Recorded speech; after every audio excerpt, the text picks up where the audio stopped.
בתוניס נערכה הפגנת תמיכה בהפיכה במצרים. כדי להדגיש את עמדתם בעד דמוקרטיה ורפורמות, כיתרו המונים את בית הכנסת בקריאות נגד היהודים.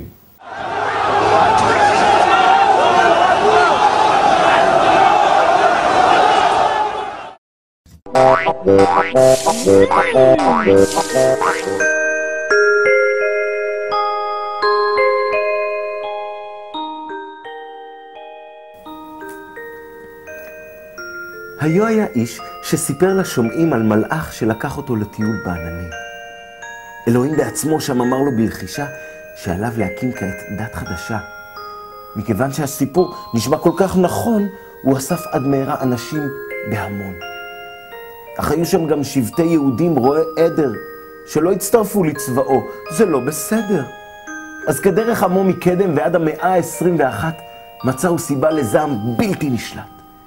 בקריאה אללהו אכבר ואלפי חיילים יצא להעניש את אותם סוררים.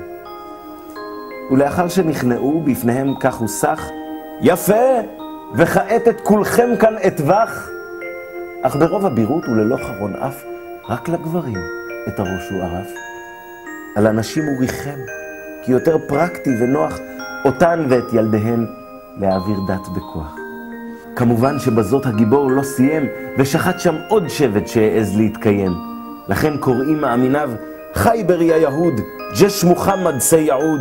יהודי את חייבר תזכור, צבא מוחמד אליכם עוד יחזור. כך הם זמרו בספינות הסיוע, ובהפגנות במצרים ותוניס כידוע. נכון, זה לא קשור למה שקרה שם במקום, אך קשה לסרב לריח הפוגרום.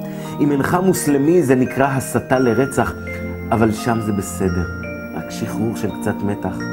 אז נא ייזהרו בכבודו של אותו איש, כי מי שמאמין בו גם הוא אדם רגיש.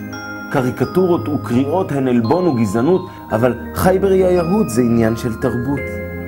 כי על פי מורשתם וזו זכותם כראוי, לשחוט עם אחר זה צורה של בילוי. אז היה תרבותי, תיכנע ותברח במהירות, או בשפתנו היום, גנה סובלנות. ואולי פעם איזה מנהיג טיפש, חסר היגיון ועיקש, יגיד, חייבר אתה אומר, גם הסבלנות שלי מתחילה להיגמר. בינתיים יצעקו, זה עושה להם נעים, הרי מאז מתי כבר הם ניצחו יהודים?